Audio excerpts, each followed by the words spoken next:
HSC maths 2 chapter differentiation के एक example some का एक्सप्लेनेशन देखते हैं। कभी कभी एग्जाम्पल सम को समझना भी इजी नहीं होता क्योंकि उसमें एक एक स्टेप का एक्सप्लेनेशन नहीं होता है। तो चलिए एक एक स्टेप को हम अच्छी तरह से समझ के लेते हैं। क्वेश्चन है y equals to log of log x to base 5। Original log का बेस 3 है।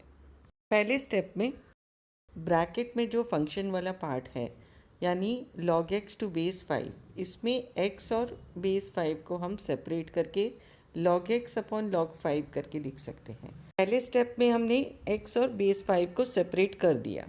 अब इसी को हम माइनस करके लिख सकते हैं। तो हमारा अगला स्टेप में होगा log of log x to base 3 minus log of log 5 to base 3।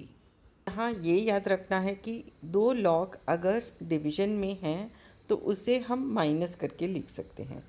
अब नेक्स्ट स्टेप में हम मेन लॉग के बेस को सेपरेट कर देंगे। इस इक्वेशन के दो पार्ट हैं, एक लेफ़्ट और एक राइट। राइट साइड वाला part log of log 5 to base 3 ये कांस्टेंट है और उसे हम वैसे ही लिखते जाएंगे। आगे चल के उसका डिफ्रेंसिएशन ज़ीरो आएगा क्योंकि ये कांस्टेंट है। जो भी चेंजेस होंगे वो लेफ़्ट साइड वाले पार्ट में होंगे। इसी पार्ट पे कॉन्सेंट्रेट करेंगे और अगला स्टेप होगा उसे बेस से अलग करना। तो y equals to log of log x upon base 3। इस टर्म के बेस को हमने सेपरेट कर दिया। इस इक्वेशन को हम डिफरेंशिएट कर रहे हैं with respect to x। Denominator में जो log 3 है उसे हम ब्रैकेट के बाहर डेरिवेशन के बाहर एज ए कोएफिशिएंट करके लिख रहे हैं 1 अपॉन log 3 और डेरिवेशन कर रहे हैं log ऑफ log x का। log ऑफ log x का डिफ्रेंसिएशन होगा 1 upon log x into derivative of log x और पीछे के पार्ट ज़ीरो हो गया क्योंकि वो कांस्टेंट है।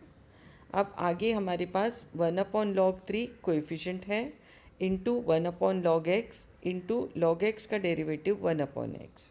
तो फाइनली हमारा फाइनल आंसर है dy by d x equals to 1 upon x log x into log 3।